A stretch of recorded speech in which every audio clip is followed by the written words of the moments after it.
बहू घूंघट ठीक से रख, और हाँ थोड़ा कायदे में रहेगी तो फायदे में रहेगी। अरे बाप रे, कर दिया इस औरत ने सत्यानाश। मुझे इसी बात का डर था, तूने हर जगह जाकर नाक ही कटवाया है। पता नहीं माँ जी, कैसे मुझसे कर खुद पर कंट्रोल ही नहीं होता। तुझे मैं लास्ट वार्निंग दे रही हूँ, आज के बाद से मैं तुझे कहीं नहीं लेकर जाऊंगी। सोनू की नई नवेली दुल्हनिया सोनिया सुहागरात की सेज पर बैठे अपने पति का इंतजार कर रही थी। तभी सोनू कमरे में आता है और दरवाजे को लॉक कर देता है, जिसके बाद सोनिया के पास चला जाता है और उसका घूंघट उठाते हुए बोलता है, नजर न लगे मेरे चांद के टुकड़े को, बहुत सुंदर लग रही हैं आप। जी जी शुक्रिया, ये सब बस आप ही के लिए है। कहीं मैं मर ना जाऊं इस प्यार में। अजी कैसी बातें करते हो आप, शुभ शुभ बोलिए, आपके बिना मेरा क्या होगा। अभी से इतनी फिक्र और इतनी केयर करने वाली वाइफ मिली है मुझे। जी बिल्कुल, 7 जन्मों तक का साथ है हमारा। आप पहली रात में ही हार गए। अरे बिल्कुल नहीं मेरी जान, लेकिन तुम मत आ जाना आज की रात। इतना कहकर सोनू कमरे की लाइट्स को ऑफ कर देता है और सोनिया को अपनी बाहों में भर लेता है, जिसके बाद दोनों पति पत्नी अपनी सुहागरात एंजॉय करते हैं। अगली सुबह सोनिया जल्दी से तैयार होती है। तभी सोनिया की सास रूपा उसे बोलती है, बहू आज ससुराल में तेरा पहला दिन है, यानी कि तेरी पहली रसोई की रस्म करनी है। आरती की थाली लेकर आती हूँ, फिर तेरी पहली रसोई की रस्म करते हैं। इतना कहकर रूपा जल्दी से आरती की थाली लाती है, जिसके बाद गैस की सफाई करके आरती उतारती है और सोनिया सभी के लिए गर्मा गर्म हलवा बनाती है। जिसके बाद सोनिया सभी को गर्मा गर्म हलवा खाने के लिए परोस देती है और हलवा खाते ही सोनू बोलता है, अरे वाह, पहले ही दिन तुमने स्वाद की गंगा बहा दी। बहुत ही स्वादिष्ट हलवा बनाया आपने। बेटा बहू ने तो गंगा बहा दी, लेकिन तेरा भी ससुराल में पहला दिन होगा, तो तू उल्टी गंगा मत बहा दियो। माँ समझा नहीं, आप कहना क्या चाहती हो? बेटा आज सोनिया का उसके ससुराल में पहला दिन था और मैंने उससे रस्म करवाई। वैसे ही जब तू ससुराल जाएगा पहली बार, तो वहाँ की सारे रस्म और रीति रिवाज को अच्छे से करियो और उस पर जीत हासिल कर लियो। जैसे सोनिया बहू ने पहले दिन अपने ससुराल में खूब शान बढ़ाई है, वैसे ही तू भी करना। चिंता मत करो, अपने ससुराल वालों के आगे अपनी और आपकी नाक नीचे नहीं होने दूंगा। क्यों सोनिया, सही कह रहा हूँ ना? जी ये तो वक्त ही बताएगा। सोनिया की बात सुनकर रूपा खिलखिलाकर हंसने लगती है। ऐसे ही शाम के वक्त सोनिया की माँ अनीता का फोन आता है। अनीता सोनिया से उसकी बात रूपा से करवाने को कहती है। रूपा अनीता से बात करते हुए बोलती है, हाँ जी समधन जी, कैसी हैं आप? मैं एकदम खुशल मंगल हूँ, आप बताइए। जी आपकी दुआ है। कहिए कैसे फोन किया? जी कल सुबह सोनिया का भाई ना उसे पगफेरे की रस्म के लिए लेने आ रहा है, तो एक दिन सोनिया अपने मायके रहेगी, तो आप परसों दामाद जी को भेज दीजिएगा सोनिया को लाने के लिए। तब तक हम भी अपने दामाद जी के आने की तैयारी कर लें। आखिर पहली बार दामाद जी अपने ससुराल आ रहे हैं, उनका पहला दिन बहुत ही यादगार होना चाहिए ना। जी जी समधन जी, जैसा आप कहें, मैं सोनू को बोल दूंगी। इतना कहकर रूपा फोन को रख देती है। अगले ही दिन सोनिया का भाई उसे पगफेरे की रस्म के लिए लेने आता है। सोनिया अपने भाई के साथ अपने मायके चली जाती है, जिसके बाद रूपा सोनू से बोलती है, बेटा कल तुझे अपने ससुराल जाना है, तेरा कल पहला दिन है तेरे ससुराल में। बहुत सारे तोहफे वगैरह सब मंगवा दिए हैं, सब गाड़ी में रख कर ले जाना और अपने ससुराल वालों को कोई शिकायत का मौका मत देना, ठीक है? जी माँ, आप जैसा कहो। इतना कहकर सोनू अपने काम में लग जाता है और अगले दिन सोनू जल्दी से नहा धोकर शीशे के सामने खड़ा होकर रेडी होने लगता है।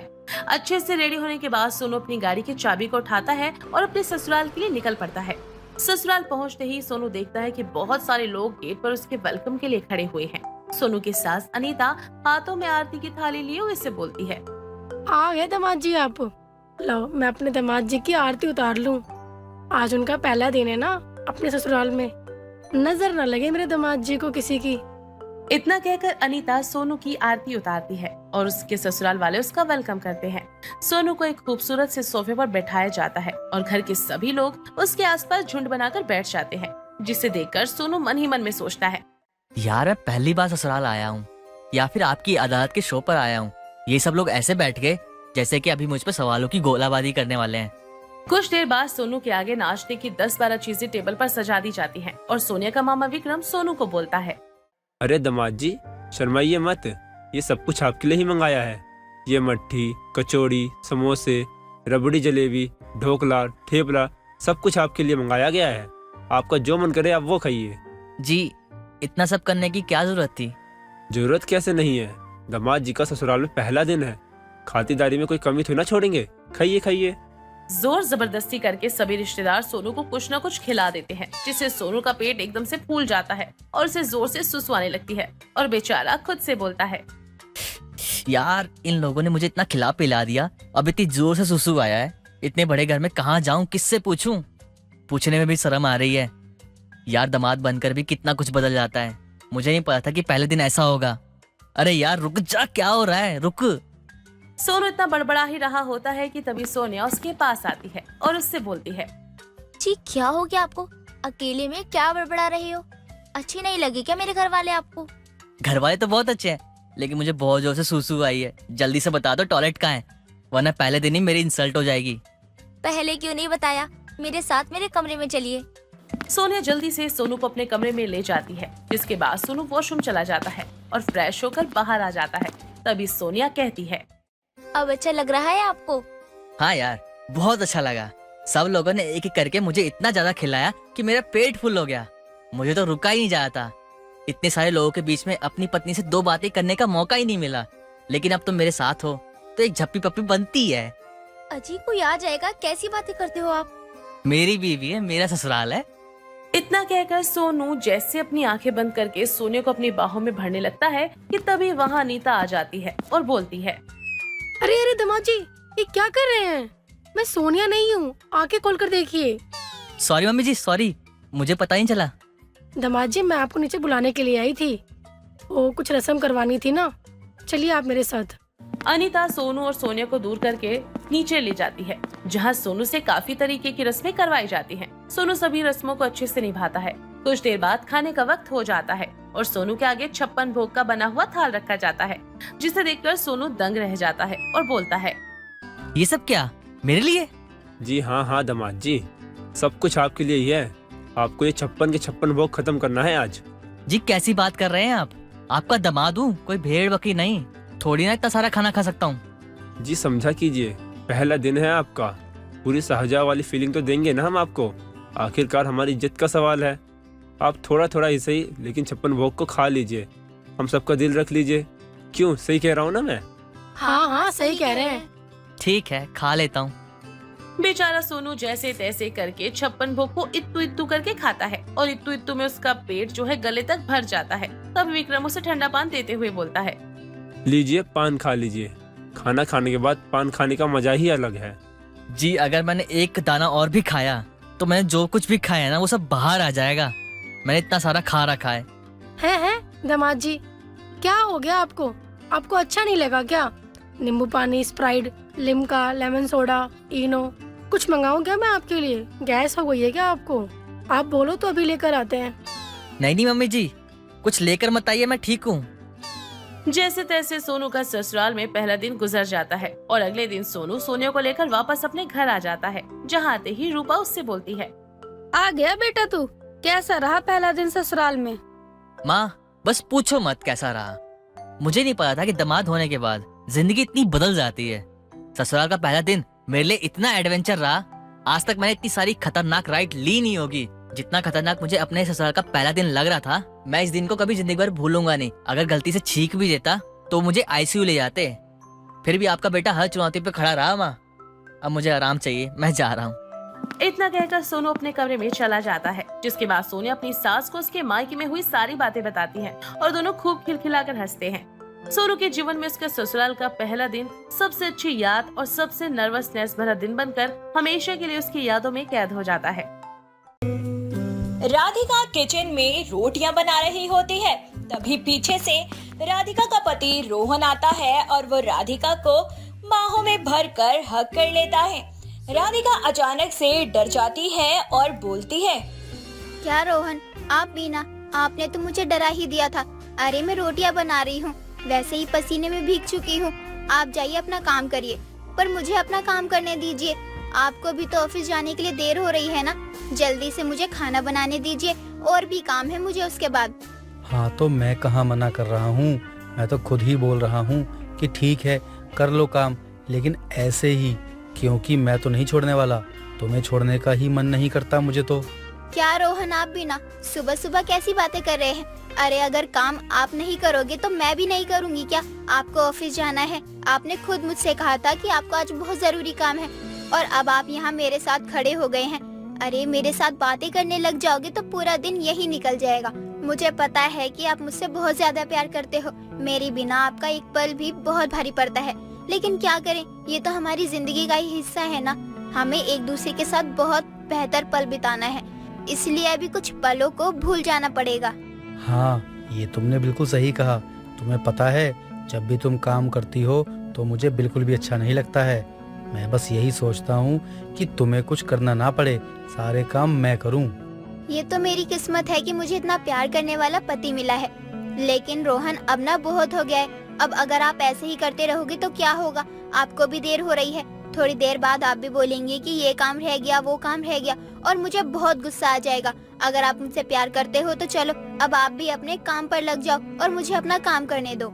राधिका अपने पति रोहन के साथ बहुत ज्यादा खुश थी, क्योंकि राधिका को रोहन बहुत ज्यादा प्यार करता था। राधिका की हर छोटी बड़ी जरूरत का रोहन पूरा ख्याल रखता था और हमेशा उसके लिए कुछ ऐसा करता था जिससे राधिका को कभी प्यार और किसी चीज की कमी ही ना हो। ऐसे ही कई दिन तक चलता रहता है। कुछ दिनों बाद राधिका अपनी सहेली से बात करते हुए बोलती है, तुम सब जानती हो, मेरे रोहन जैसा प्यार करने वाला पति कोई नहीं है। वो मेरे लिए सब कुछ है। जितना प्यार रोहन मुझे करते हैं ना, उतना प्यार मुझे कोई नहीं करता है। रोहन अभी भी कोई मौका नहीं छोड़ते अपने प्यार को जताने का। ऐसे पति तो किस्मत वालों को ही मिलते हैं, लेकिन भगवान ने ये किस्मत वाले इंसान मुझे ही बनाया है। तुम्हारी किस्मत सच में बहुत अच्छी है राधिका। मैं भी जब तुम लोगों को साथ देखती हूँ ना, तो मुझे बहुत खुशी होती है। भगवान ऐसा पति सबको दे और तुम दोनों की जोड़ी हमेशा ऐसे ही बनी रहे। तुम्हारा प्यार कभी कम ना हो। ये तो हो ही नहीं सकता। रोहन का प्यार मुझे लेकर कभी कम नहीं होगा, इस बात के लिए तो मैं बहुत ज्यादा श्योर हूँ। रोहन ने मुझसे जितना प्यार किया है ना, इतना तो मुझे मेरे परिवार वालों ने भी नहीं किया। इतना भी प्यार कोई किसी से कैसे कर सकता है? अरे बस भी करो, बस रोहन रोहन रोहन ही लगा रखा है जब से। अरे यहाँ पे तुम्हारी सहेली भी है, अपनी सहेली से बात करो, सहेली के बारे में बात करो। अपने पति के बारे में बात करके क्या तुम मुझे जला रही हो? तुम्हें क्या लगता है मेरा पति मुझसे प्यार नहीं करता है क्या? अरे मैं कहाँ मना कर रही हूँ कि तुम्हारा पति तुमसे प्यार नहीं करता। मैं तो खुद कह रही हूँ कि तुम्हारा पति भी तुमसे बहुत प्यार करता होगा, लेकिन मेरे रोहन जितना तो कोई प्यार नहीं कर सकता। और मैं रोहन की बातें इसलिए कर रही हूँ क्योंकि मुझे रोहन के बारे में बातें करना बहुत अच्छा लगता है। मेरा तो दिल कहता है कि मैं पूरे दिन बस रोहन की बातें करती रहूं। राधिका इसी तरह से रोहन पर अपना अटूट विश्वास बनाए रखती है। कुछ दिनों बाद रोहन राधिका के पास आता है। राधिका, तुम्हारी हंसी मुझे सबसे प्यारी लगती है। मैं हमेशा चाहता हूँ कि तुम इसी तरह हंसती रहो। तुम मुझे हमेशा खुश रखते हो रोहन। तुम्हारी खुशी के लिए तो मैं सब कुछ कर सकता हूँ। भगवान ने मुझे इतनी प्यारी बीवी जो दी है, भगवान हमेशा तुम्हारी खुशी बनाए रखे और मुझे तुम्हारी खुशी देखकर हिम्मत मिलती है कि मैं तुम्हें और भी खुश रख सकूं। राधिका, आज मैं तुम्हारे लिए एक खास तोहफा लाया हूँ। क्या है रोहन, मुझे दिखाओ। यह हार तुम्हारे प्यार की निशानी है। तुम्हारा प्यार ही मेरे लिए सबसे बड़ा तोहफा है रोहन। राधिका को रोहन के ऊपर पूरा भरोसा था, लेकिन अब कुछ दिनों से रोहन का बर्ताव कुछ बदला बदला सा था। अब रोहन राधिका के साथ ज्यादा समय नहीं बिताता था। ये सब चीजें राधिका को काफी ज्यादा परेशान कर रही थी। राधिका को कुछ समझ नहीं आ रहा था कि अचानक से रोहन का व्यवहार इतना ज्यादा कैसे बदल सकता है। राधिका रोहन के व्यवहार को देखकर खुद से बोलती है, रोहन इन दिनों बहुत अजीब व्यवहार कर रहे हैं, कहीं कुछ गलत तो नहीं? राधिका को कुछ समझ नहीं आ रहा था। ऐसे ही एक दिन राधिका रोहन से पूछती है, रोहन तुम इन दिनों बहुत ज्यादा व्यस्त दिख रहे हो, सब ठीक तो है ना? हाँ राधिका, सब ठीक है, तुम चिंता मत करो। मैं चिंता ना करूं, लेकिन किस बात के लिए तुम्हारी बातों का मतलब क्या है? रोहन मैं कुछ समझी नहीं। जरूर कोई बात है तो तुम मुझसे छुपा रहे हो। देखो, मेरे पति का प्यार मैं बहुत देख चुकी हूँ, लेकिन बदला हुआ व्यवहार मुझे समझ में नहीं आ रहा। आजकल तुम बहुत बदले बदले रहते हो और यही बात मुझे अंदर से खाई जा रही है। मुझे बताओ ना कि क्या बात है, तुम ऐसा बर्ताव क्यों कर रहे हो मेरे साथ? राधिका को कुछ समझ नहीं आ रहा था, क्योंकि कुछ दिनों से रोहन बहुत ही ज्यादा बदला हुआ था। ऐसे ही एक दिन राधिका जा रही होती है कि रास्ते में राधिका को एक बड़े से घर के बाहर रोहन की गाड़ी नजर आती है। गाड़ी देखकर राधिका वहीं रुक जाती है और बोलती है, ये गाड़ी तो रोहन की है, इसका मतलब रोहन किसी के घर में होंगे। लेकिन ये घर किसका है? रोहन का ऑफिस तो यहाँ कहीं नहीं है। यहाँ रोहन के आने का क्या मतलब है? मुझे अंदर जाके देखना चाहिए। मैं ऐसे किसी के घर में कैसे जा सकती हूँ? लेकिन अगर मैं अंदर नहीं गई तो मुझे कुछ पता नहीं चलेगा कि रोहन के इतने बदले व्यवहार का कारण क्या है। मुझे एक बार अंदर तो जाना ही चाहिए। राधिका घर के अंदर जाती है, जहाँ रोहन हेमा नाम की एक लड़की के आगे हाथ जोड़ते हुए कहता है, तुम समझ क्यों नहीं रही हो? मैं शादीशुदा हूँ। उस रात जो कुछ भी हुआ वो सब नशे में हुआ। मुझे कुछ याद भी नहीं है कि उस रात आखिर हुआ भी क्या था। तुम वो सब भूल जाओ और मेरा पीछा छोड़ दो। अरे ऐसे कैसे मैं कुछ भी भूल जाऊं? तुम्हें याद नहीं है क्या कि उस रात क्या हुआ था? तुमने मेरे साथ क्या क्या किया था? तुम्हें याद हो ना हो, लेकिन मुझे तो बहुत अच्छे से याद है ना। और मैं कुछ भी आसानी से इतनी जल्दी नहीं भूलती। मुझे माफ कर दो। मुझसे जो भी हुआ अनजाने में हुआ। राधिका को रोहन और हेमा की पूरी बातें समझ तो नहीं आती, लेकिन वह इतना जरूर समझ गई थी कि कुछ बात तो जरूर है। इसीलिए रोहन उस लड़की के आगे हाथ जोड़ रहा था। राधिका तुरंत वहां जाती है और बोलती है, रोहन, ये सब क्या हो रहा है? और ये लड़की कौन है? तुम इसके आगे हाथ क्यों जोड़ रहे हो? तुम इसके घर पर क्या कर रहे हो? मुझे कुछ बताओगे कि यहाँ क्या हो रहा है? बहुत अच्छा हुआ कि तुम आ गई, सब साफ हो जाएगा अब। राधिका, कुछ दिनों पहले मैं एक पार्टी में गया था। वहाँ मुझे यह मिली होगी, लेकिन मुझे इस बारे में कुछ नहीं याद है। उस दिन मैंने थोड़ी सी ड्रिंक कर रखी थी और अब यह कह रही है कि उस रात हम दोनों के बीच बहुत कुछ हुआ। लेकिन मेरा यकीन करो, मैं तुम्हें धोखा नहीं दे सकता हूँ। मैं बस तुमसे ही प्यार करता हूँ। तुमने भले ही मुझे धोखा नहीं दिया, लेकिन ये सारी बातें छुपाकर तुमने मुझे बहुत बड़ा धोखा दिया है। मेरे पति और तुम्हारे बीच में कुछ भी हुआ है तो चलो हम अभी डॉक्टर के पास चलते हैं, सारी बातें साफ हो जाएंगी। हेमा डॉक्टर के पास जाने से मना कर देती है, जिससे यह साफ पता चल जाता है कि हेमा झूठ बोल रही थी। लेकिन रोहन ने जो बातें छुपाई थी, राधिका उन सब से बहुत ज्यादा हर्ट हो जाती है, जिसके बाद रोहन बस राधिका से अपनी गलतियों की माफी मांगता ही रह जाता है। पारुल की शादी की तैयारी चल रही थी, लेकिन पारुल अपने फोन में GTA गेम खेल रही थी। तभी पारुल की माँ शारदा देवी आती है और गुस्से में पारुल से बोलती है, तेरी ही शादी हो रही है और तू है कि बेफिक्र से आराम से फोन में गेम खेल रही है। अरे भाई, शादी हो रही है, थोड़ा सा तो दिखा दे कि तेरे को अपनी शादी में इंटरेस्ट है। अरे घर पे 4 रिश्तेदार आए हैं, लोग देख रहे हैं, वो भी यही सोच रहे होंगे कि जिसकी शादी है उसे तो अपनी शादी में जरा भी दिलचस्पी नहीं है। ऐसे थोड़ी अच्छा लगता है। माँ, आपको दिखाई नहीं दे रहा मैं अभी गेम खेल रही हूँ? मैं गेम को बीच में छोड़ मैं शादी पर कैसे फोकस कर सकती हूँ? अरे शादी में तो अभी टाइम है, लेकिन मेरी गेम का टाइम निकल गया तो फिर हो गया। अभी आप मुझे गेम खेलने दो, शादी भी बाद में मैं देख लूंगी। आप भी ना, जब आपको पता है कि मैं गेम खेल रही हूँ फिर भी आप ऐसे बीच में आकर डिस्टर्ब करती रहती हो। अरे अपनी इस आदत को तो सुधारो ना माँ। हे भगवान, कैसी निकम्मी और नालायक औलाद मिली है मुझे। मैं तुझे कुछ समझा रही हूँ, ऊपर से तुम मुझसे ही सवाल कर रही हो। मैं ही ऐसे कर रही हूँ। अरे बेटा, शादी तेरी है, शादी की रस्म तुझे करनी है, मेरा क्या है? मैं तो माँ हूँ, मुझे तो बस हर चीज की तैयारी में हाथ बटाना है। लेकिन तुझे सुधरना पड़ेगा ना पहले। वैसे भी शादी के बाद तो गेम खेल नहीं पाएगी, तुझे तो अपनी घर गृहस्थी संभालनी होगी। अब उसकी आदत डाल ले, ये सब खेलने में ना कोई वो नहीं है। फिर तो भूल ही जाओ, क्योंकि शादी के बाद भी मैं अपनी गेम को तो बिल्कुल नहीं छोड़ने वाली हूँ।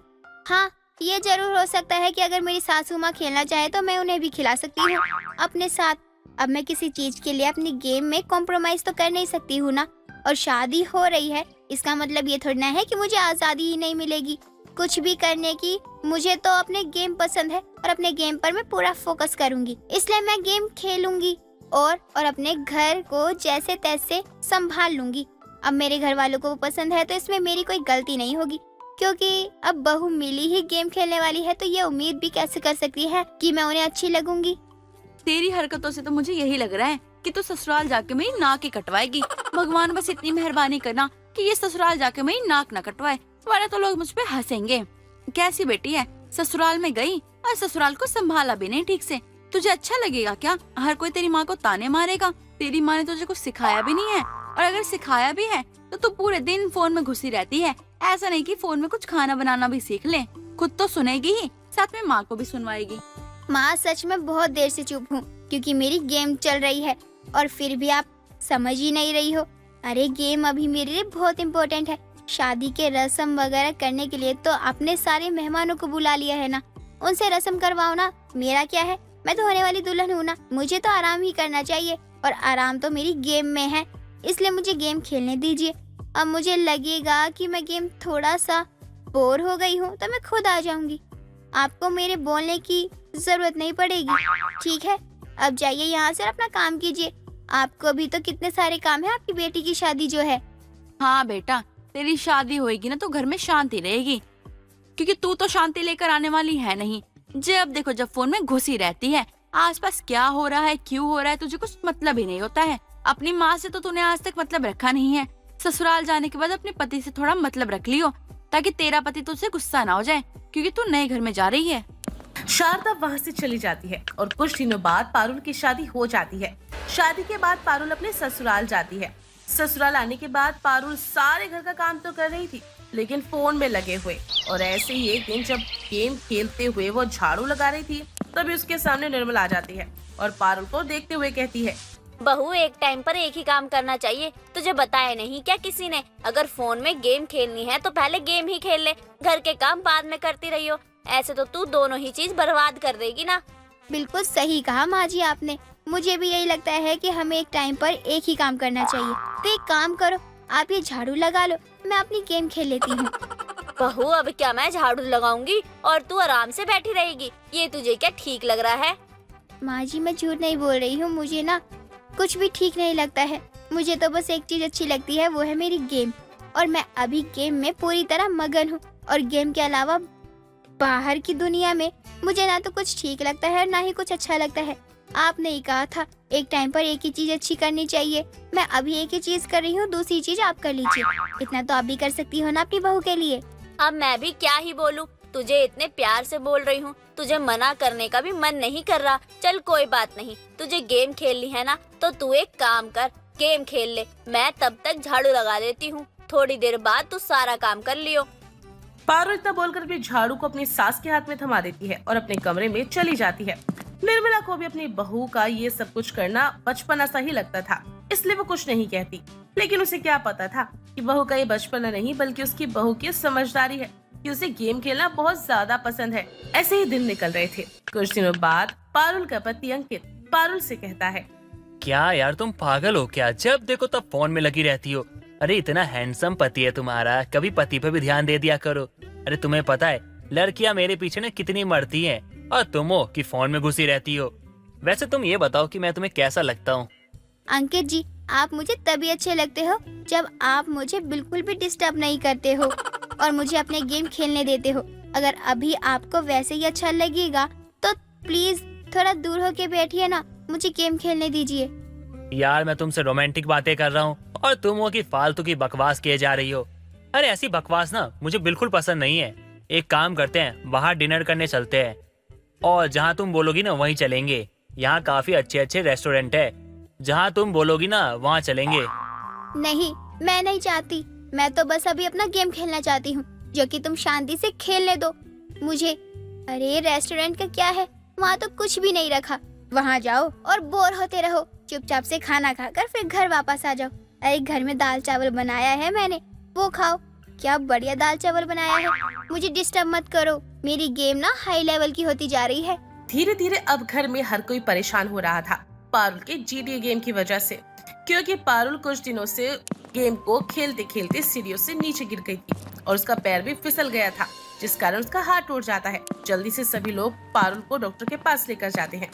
डॉक्टर पारुल की पट्टी तो कर देता है, लेकिन इस बार पारुल को अपनी GTA गेम की वजह से भारी भुगतान चुकाना पड़ता है। पारुल की ऐसी हालत देखकर पारुल की सास हंसते हुए कहती है, क्या हुआ बहू, अब नहीं खेलनी तुझे तेरी गेम? मैं तुझे किसी चीज से नहीं रोकूंगी। अगर तुझे खेलनी है तो अभी खेल सकती है। अब बता, खेलनी है तुझे तेरी गेम? नहीं माँ जी अब नहीं खेलनी, पर आज जो हुआ उसके बाद तो कभी नहीं खेलनी। हाथ टूटने के बाद पारुल GTA खेलना बंद ही कर देती है, जिसके बाद पारुल के साथ साथ उसके घर वालों को भी चैन मिलता है। सुनिए जी, वो क्या है ना, वो हमारे बेटे की शादी नजदीक आ रही है, इतनी सारी तैयारियां करनी है, सामान लाना है। अगर आप कुछ पैसे दे देते तो तैयारी शुरू कर देती मैं। अरे कौन सी तैयारी? अरे तैयारी तो हो चुकी है ना। अगर थोड़ा बहुत रह भी रहा होगा तो मैं कर लूंगा। तुम पैसा क्यों मांगती रहती हो? तुम्हें तो पैसा मांगने का बहाना चाहिए होता है। अब मैं तुम्हें एक पैसा नहीं दूंगा। तुम पैसा बचाना सीखो, पैसा डुबाना नहीं। अभी तक आपके कपड़े नहीं आए हैं, ना मैंने कोई कपड़े लिए हैं। बहू को जो सोना चढ़ाना है, एक बार उसकी भी सफाई करवानी है, और ऐसे में आप कह रहे हैं कि तैयारी हो गई है। अरे तुम्हारे पास इतनी साड़ियाँ रखी तो है, उनमें से कोई पहन लो। और मेरे पास भी तो कम कपड़े थोड़ी हैं। वो जो कुर्ता मिला था ना अपने भाई के बेटे की शादी में, मैं वो पहन के चला जाऊंगा। बिना बात के जेब से पैसे निकलवाना चाहती हो तुम? वो कुर्ता आपको 5 साल पहले मिला था, और तब से लेके आज तक आप हर शादी फंक्शन में वही कुर्ता पहनते आ रहे हो। और अब आपके सगे बेटे की शादी है तो इसमें भी वही पहनेंगे। जरा तो सोचिए कि लोग क्या सोचेंगे आपके बारे में। शादी मेरे बेटे की है, लोगों के बेटे की नहीं। अब मेरा जो मन करेगा मैं वो करूँगा। तुम ज्यादा दिमाग मत चलाया करो। और रही बात बहू के गहने साफ करवाने की, उसकी भी जरूरत नहीं है। अरे देखो, अब बहू गहने पहनकर वापस घर ही आएगी और सोना वैसा का वैसा ही रह जाएगा, तो उसमें पैसे लगाने में क्या ही अक्लमंदी। देखो, मेरा जो मन करेगा मैं वो करूँगा, और शादी की तैयारियों के बारे में सोचने की जरूरत तुम्हें नहीं है। मैं हूँ ना, मैं सब देख लूंगा। महेश अपनी बात के आगे किसी की भी बात को सही साबित नहीं होने देता था। ऐसे ही कुछ दिनों बाद महेश के बेटे आनंद की शादी सेजल नाम की लड़की से हो जाती है। सेजल बहू बनकर उनके घर में आ जाती है और सेजल रसोई में जाकर खुद से बात करते हुए कहती है, मुझे माँ ने बताया था कि पहली रसोई की रस्म एक तरह से शादीशुदा जिंदगी का छोटा सा परिचय होता है कि आगे कैसे होने वाला है सब कुछ। इसलिए आज मुझे सबके लिए कुछ ऐसा बनाना होगा कि सबको पसंद आए। वैसे तो मीठे में सबसे अच्छा मूंग दाल का हलवा बनाती हूँ, लेकिन यहाँ क्या सबको पसंद आएगा? आ ही जाएगा सबको पसंद। बनाती भी अच्छा ही हूँ, और आज तक कभी किसी ने ये नहीं बोला कि मैंने अच्छा नहीं बनाया है। तो एक काम करती हूँ, मैं सबके लिए मूंग दाल का हलवा ही बना देती हूँ। सेजल फटाफट से सभी के लिए मूंग दाल का हलवा बनाने लग जाती है। कुछ देर बाद हलवा बनकर तैयार हो जाता है और सेजल सभी को हलवा देने लगती है। लेकिन हलवा देखकर महेश बहुत गुस्सा होता है और गुस्से में बोलता है, ये क्या है बहू? अरे किससे पूछकर मूंग दाल का हलवा बनाया तूने? अरे तुझे पता है ये हलवा बनाना कितना ज्यादा महंगा पड़ जाएगा? अरे मूंग की दाल के ऊपर से तूने घी, अरे काजू, अरे बादाम, अरे क्या क्या डाला हुआ है। अरे इतने पैसे हवा में फूंक दिए तूने। पापा जी, आप कैसी बातें कर रहे हैं? अरे आज मेरी पहली रसोई है, और पहली रसोई की रस्म में मीठी चीज तो बनती ही है, तो मैं बस वही मीठी चीज बना रही थी। इसमें कौन सी बड़ी बात हो गई? इतना तो हर जगह ही होता है ना। मेरे मायके में तो इससे भी ज्यादा होता है। मेरी माँ ने तो मुझे कभी कुछ नहीं कहा, लेकिन आप ऐसा क्यों कह रहे हैं? बहू तू मेरी बात माना कर। अरे तुझसे ज्यादा दुनिया देखी है मैंने, और कहाँ क्या होता है, कैसे होता है, सब मुझे अच्छे से पता है। एक तो इतनी महंगाई है, इतनी महंगाई में इतनी मेहनत से कमाते हैं, और तुम लोग ऐसे ही बेफिजूल में उड़ा देते हो। एक तो ये बादाम, ऊपर से घी, ऊपर से वो, आए हाय, एक गरीब बुढ़ा कहाँ जाए। अरे तुम लोग को समझ नहीं आता क्या? कितने पैसे बर्बाद नहीं करने चाहिए। थोड़ा हिसाब किताब रखा करो। अरे सामान की बर्बादी मत किया करो। समझा रहा हूँ तो समझ जाओ। माफ करना ससुर जी, लेकिन मुझे भी सब पता है, क्योंकि मैं बाहर जॉब करती थी और अपने घर का सारा खर्चा पानी मैं ही देख रही थी। लेकिन मुझे कभी यही नहीं लगा कि कंजूसी की वजह से हम अपने खाने पीने में बदलाव कर सकते हैं। बल्कि अगर हम अच्छा खाना खाएंगे तो तंदुरुस्त रहेंगे, तो इसमें हमारा ही फायदा है। बहू ये तेरे ससुर हैं और तू अपने ससुर से शादी के अगले दिन ही बदतमीजी से बात कर रही है। अगर ये कुछ भी कह रहे हैं बहू तो कुछ सोच समझ के ही कह रहे हैं ना। 4 दिन की दुनिया तुमने देखी है और 4 दिन की दुनिया में तुम ये जज कर रही हो कि आगे की दुनिया कैसी बन सकती है। देख बहू, हमारे घर में तेरी ससुर जी की चलती है और जैसा वो चाहते हैं वैसे ही होता है। आज तक कभी किसी ने कुछ गलत नहीं बोला है, आगे भी कभी कुछ गलत नहीं होगा, ठीक है? सुमन भी अपने पति की ही साइड लेती है, जिसकी वजह से सेजल कुछ भी नहीं कहती है। लेकिन सेजल को अभी तक इस बात का अंदाजा नहीं था कि उसके ससुर कितने ज्यादा कंजूस है। दिन निकलते जा रहे थे। निकलते दिनों के साथ साथ महेश की कंजूसी आसमान छूती जा रही थी, जो सेजल को बिल्कुल भी पसंद नहीं था। ऐसे ही कुछ दिन बाद सेजल को अपने मायके जाना होता है।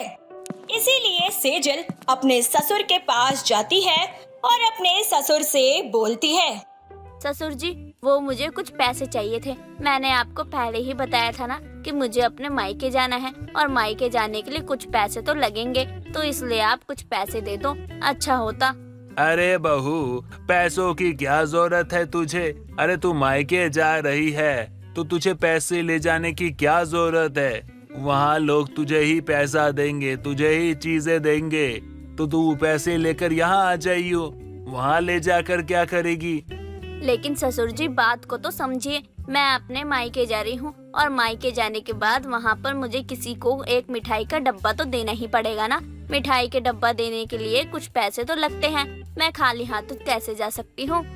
नहीं बहू, अगर तुझे पैसों की जरूरत लग रही है ना तो एक काम कर, तू ना मायके ही मत जा। अरे जाएगी, पैसा लगेगा, इससे अच्छा तू यहीं रह। तेरे पति और तेरे सास और मैं यहीं पे है ना, तो मायके जाकर क्या करेगी? अरे वो लोग बेवजह खर्चा करा रहे हैं। अरे 100 रुपए की मिठाई ले जाएगी, मैं तो लुट जाऊंगा, बर्बाद हो जाऊंगा, कितना बड़ा नुकसान हो जाएगा। इतना खर्चा करने की जरूरत नहीं है बहू, तू घर पर ही रह। महेश अपनी बात के आगे अपनी बहू की एक भी नहीं सुनता, जिस वजह से सेजल को बहुत बुरा लगता है। सेजल वहाँ से मुंह बनाकर चली जाती है और एक दिन सेजल अपनी सास के पास जाती है और बोलती है। माँ जी, आपको नहीं लगता कि ससुर जी की कंजूसी कुछ ज्यादा ही है? मुझे समझ में नहीं आता है कि बचत करना अच्छी बात है। घर में पैसे आ रहे हैं, इसका मतलब उड़ा नहीं सकते फिजूल खर्चों में, लेकिन जरूरत की चीजों में भी खर्च ना करे तो बहुत गलत बात है ना। और मैं जब से आई हूँ तब से यही देख रही हूँ कि ससुर जी की यही आदत है। बहू, अब तक हमारे घर में यही चलता आ रहा है, आज तक कोई भी इस चीज को बदल नहीं पाया है। अब तू क्या ही बदलेगी? और मुझे तो इसमें कोई गलत नहीं लगता है। तेरे ससुर जी भी कहीं न कहीं सही हैं और उन्होंने भी कॉम्प्रोमाइज कर लिया है। तू भी यही आदत डाल ले। अपनी सास की बात सुनकर सेजल को समझ आ जाता है कि उसके घर में उसकी सुनने वाला कोई नहीं है। कुछ दिनों बाद सेजल ढेर सारी शॉपिंग करके आती है। इतना सारा सामान देखकर महेश का गुस्सा 7वें आसमान पर पहुंच जाता है और वह गुस्से में चिल्लाने लगता है। उसकी आवाज सुनकर आसपास के लोग सेजल को देखते हैं और सेजल बोलती है। अरे ससुर जी, अब क्या हुआ? अभी तक गुस्सा क्यों कर रहे हैं? मैंने कुछ गलत किया है? मैं तो शॉपिंग करके आ गई, पर खैर कोई बात नहीं। ससुर जी, शॉपिंग करना तो मेरा अधिकार है। अब मैं कैसे ससुराल आई हूँ तो ससुराल का कहीं ना कहीं तो खर्चा करवाऊंगी ना। लेकिन बहू, तुझे ऐसा नहीं लगता कि तूने खर्चा कुछ ज्यादा करवा दिया है? इतने पैसे कहाँ से आए तेरे पास? हमारे घर में तो इतना पैसा नहीं है और कोई देता भी नहीं। अरे इतना खर्चा तो आज तक किसी ने नहीं किया होगा जितना तूने कर दिया है। तो ससुर जी, अब आप भी आदत डाल लो, क्योंकि मैंने कई दिनों तक आपकी आदत डाली थी कंजूसी की, मुझे नहीं हुई। आप अपनी आदत से बदल नहीं रहे और ना ही मैं बदलने वाली हूँ। देख लो, अब आपको जो करना है वो करो, क्योंकि अब मैं वही करूँगी जो मुझे ठीक लगता है। जरूरत की चीजें बहुत जरूरी होती हैं और वो घर में होनी ही चाहिए। अगर नहीं होगी तो मुझे इसी तरह अगली बार भी खर्च करवाना ही पड़ेगा। इस बार सेजल की बात में उसकी सास और उसका पति दोनों उसका साथ देते हैं, जिसकी वजह से महेश को अपनी बात को गलत साबित मानना ही पड़ता है और अब वह कुछ भी नहीं बोल पाता है और इस तरह उसकी कंजूसी काफी हद तक कम हो जाती है। सुषमा अपनी ननंद लता के बेटे की शादी में पहुंचती है। सुषमा के साथ उसकी बहू नीलम भी थी। नीलम के कुछ ही महीने पहले शादी हुई थी, जिस वजह से लंबा घूंघट ले रखा था और सुषमा भी अपनी बहू को समय समय पर घूंघट ठीक करने के कायदे में रहने के लिए उसे समझाया करती थी। बहू, घूंघट ठीक से रख और हाँ, थोड़ा कायदे में रहेगी तो फायदे में रहेगी। ये मेरी ननद का घर है और यहाँ तूने ऐसा वैसा कुछ भी किया तो बिना बात का मेरी ननद कलेश करेगी। बिल्कुल भी नहीं माँ जी, आप जैसा कह रही हैं वैसा ही कर रही हूँ। देखिए, मैंने एक बार भी घूंघट नहीं हटाया अब तक। अरे सुषमा, तेरी बहू तो बहुत संस्कारी और सीधी है। जब से आई है तब से घूंघट ही कर रखा है इसने। अरे अब का समय तो मॉडर्न हो गया है। बहू को बोल घूंघट हटा कर लोगों से बातचीत करे, उनसे घुले मिले। जी दीदी, जैसा आप कहे। बहू जा, लोगों के साथ बैठकर बातचीत तो कर।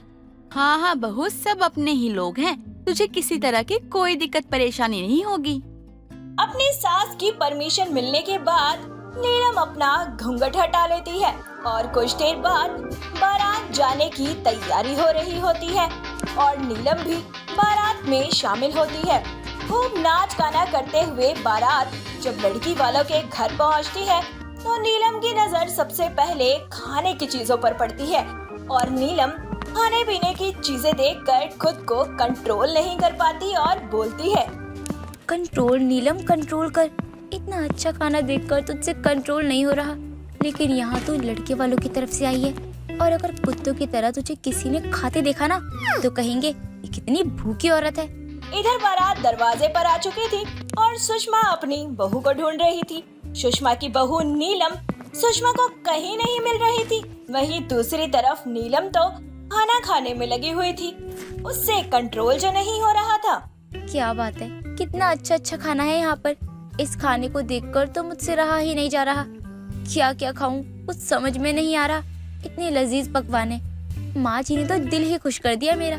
अरे सुषमा, तेरी बहू कहाँ है? उसे भी तो रस्म करनी है ना, उसे बुला ले। या तेरी बहू आई ही नहीं है? मैंने तेरी बहू को बस बैठते देखा था, उसके बाद कहाँ गई मुझे भी नहीं पता है। जा अपनी बहू को ढूंढ ला। अरे दीदी, मैं भी कब से अपनी बहू को ढूंढ ही रही हूँ, लेकिन वो मुझे कहीं दिखाई ही नहीं दे रही। आसपास यहीं कहीं होगी, मैं अभी देख कर आती हूँ कहाँ है वो। सुषमा और लता की बात सुषमा की पड़ोसन विमला सुन रही थी। दरअसल लता और विमला की पुरानी दोस्ती थी, जिस वजह से लता ने अपने बेटे की शादी में विमला को भी बुलाया था। अरे सुषमा, तू अपनी बहू को यहाँ वहाँ क्यों ढूंढ रही है? वह तो ऐसे खाना खा रही है जैसे जन्मों की भूखी हो, और लोग खाना खाते हुए ना वीडियो बना रहे हैं उसकी, और वो तरह तरह की चीजें मंगवा के खा रही है। चल चल तुझे दिखाती हूँ क्या क्या खा रही है वो। अरे बाप रे, कर दिया इस औरत ने सत्यानाश। मुझे इसी बात का डर था। अरे खुद की शादी में भी इतना खा पी लिया था। इसने की मंडप में बैठने के बाद जहरीले गोले छोड़ रही थी ये। अभी भी समय है, रोक ले अपनी बहू को, वरना बाराती बिना खाए चले जाएंगे। अरे तेरी बहू तो अब तक हम सबका हिस्सा खा चुकी होगी। इतना कहकर विमला और सुषमा नीलम के पास पहुंचते हैं, जो वाकई खाना खा रही थी। अब सुषमा अपनी बहू का हाथ पकड़कर उसे खाने से उठाने लगती है, लेकिन नीलम कहाँ खाना छोड़ रही होती है। सुषमा उसका हाथ पकड़कर खींचने लगती है तो नीलम दूसरे हाथ से खाने लगती है। बहू चुपचाप उठ जा, मुझे कोई तमाशा नहीं चाहिए। ये मेरी ननद के बेटे की शादी है। अगर इस शादी में कोई तमाशा हुआ तो सारा इल्जाम तुझ पर और मुझ पर आ जाएगा, और मैं नहीं चाहती कि इससे मैं कुछ सुनूं। इतना कहने के बाद सुषमा नीलम को वहाँ से जैसे तैसे उठा कर ले जाती है। उधर जब बाराती खाना खाने लगते हैं तो आधा खाना खत्म हो चुका होता है और इसी वजह से शादी में कलेश भी हो जाता है। लेकिन जब लड़की विदा होकर घर आती है तो सुषमा की ननद सुषमा को खरी खोटी सुनाते हुए बोलती है, तेरी बहू की वजह से शादी में मेरी नाक कट गई। अरे इतना कौन खाता है? जब बाराती के लिए खाना ही नहीं था तो मैं लड़की के पिता से कहने गई कि कैसे इंतजाम किया है, तो पता लगा कि लड़की की माँ क्या कहती है, सुषमा तेरी बहू के बारे में कहने लगी कि 50 लोगों का खाना वो अकेले ही खा गई। दीदी माफ करना, लेकिन इसे शादी पार्टी का खाना कुछ ज्यादा ही पसंद है, और अगर मैं इसे रोकती नहीं तो क्या पता सारे बारातियों का खाना ये अकेले ही खा जाती। वो तो मुझे भी लग रहा था। आइंदा से इसे किसी शादी में लेकर नहीं जाना है। और हाँ, अगर तू इसे शादी में लेकर भी जाती है तो याद रख, मैं अपनी बेटी की शादी में तेरी बहू को न्योता नहीं देने वाली। आना हो तो अपने बेटे और पति के साथ आइयो, इसको लेके मत आइयो। नीलम की शादियों में खाने की आदत से उसका ससुराल बहुत परेशान हो चुका था। आस पड़ोस में शादी होती तो नीलम की सास सुषमा सबसे पहले 100 बार सोचती कि वह अपनी बहू को लेकर जाए या फिर ना लेकर जाए। ऐसे ही एक रोज मोहल्ले की एक शादी का कार्ड सुषमा के घर आता है। नीलम को जब यह पता चलता है कि मोहल्ले में शादी का न्योता मिला है तो वो अपनी सास के पैरों पर गिरकर गिड़गिड़ाते हुए, इस तरह कौन भीख मांगता है शादी में जाने के लिए? अरे तुझे खाना ही खाना है तो ऑर्डर करवा कर खाना खा लेना। किसी गरीब की शादी में जाकर उनका सारा खाना खाने की जरूरत ही क्या है? बाकी के लोग भी तो खाने पीने ही आते हैं ना, लेकिन तू तो उन सबका खाना अकेले ही खा जाती है। कुछ दिन बाद तो ऐसा होगा कि हमें शादी का न्योता भी नहीं मिलेगा। जो गलती मैंने पहले कर दी वो गलती मैं बार बार नहीं दोहरा सकती माँ जी। बस एक बार मौका देकर देखिए, आप देखिएगा मैं वैसी हरकत कभी नहीं करूँगी। सुषमा अपनी बहू की मीठी मीठी बातों में आ जाती है और उसे मोहल्ले में होने वाली शादी में ले जाती है। शादी में पहुंचकर नीलम खाने को देखकर कंट्रोल नहीं कर पाती है और भर भर कर खाना खाने लगती है। वो इतना ज्यादा खाना खाती है कि पास में बैठे लोग नीलम की वीडियो तक बना देते हैं। लेकिन सुषमा को माहौल बिगड़ता हुआ नजर आता है और वो अपनी बहू को घर ले आती है और उसे खूब खरी खोटी सुनाती है। देख लिया, तुझे मोहल्ले की शादी में भी ले जाकर, रिश्तेदारों की शादी में भी ले जाकर तूने हर जगह जाकर नाक ही कटवाया है। अरे इतना कौन खाता है? कितने जन्म की भूखी है तू? एक बार में बता देना, तुझे लाकर खिला देती हूँ और तेरी भूख मिटा देती हूँ। पता नहीं माँ जी, कैसे मुझसे शादियों का खाना देखकर खुद पर कंट्रोल ही नहीं होता और मैं खाने लगती हूँ और इतना खाती हूँ कि मुझे खुद भी पता नहीं लगता कि मैंने कितना खा लिया और क्या क्या खा लिया, और लोग मेरा मजाक बनाने लगते हैं। अरे लोग तेरा मजाक ना बनाए तो क्या करे? तू खाती ही इतना है कि लोग भी देखकर कहते होंगे कि ये औरत है या राक्षस। माँ जी मुझे माफ कर दीजिए, मैंने आज भी कुछ ज्यादा ही खा लिया है। अब मैं सोने जा रही हूँ। खाना और ताना दोनों ही खा लिए मैंने आज तो। तुझे मैं लास्ट वार्निंग दे रही हूँ, आज के बाद से मैं तुझे कहीं नहीं लेकर जाऊंगी। किसी शादी पार्टी का खाना खाने की तुझे कोई जरूरत नहीं है। तुझे जो भी खाना है घर का खा और जितना मर्जी खा। और मैं अगर तुझे कहीं लेकर जाती हूँ तू तो वैसे ही मेरी नाक कटवा देती है, इसलिए तू अब से घर पर ही रहेगी, कहीं शादी पार्टी में नहीं जाएगी। नीलम की सास सुषमा उसे किसी मोहल्ले या फिर रिश्तेदारों की शादी पार्टी में ले जाना बंद कर देती है, क्योंकि उसे पता था कि उसकी बहू की जो हरकतें हैं वो सबके सामने उसकी बेइज्जती करवा सकते हैं। क्योंकि नीलम को तो बस शादियों में खाना खाना ही आता था और आसपास के लोग उसकी वीडियो बनाकर उसे हंसी का पात्र भी बना दिया करते थे और साथ ही सुषमा को कोसते और उसे खरी खोटी सुनाते।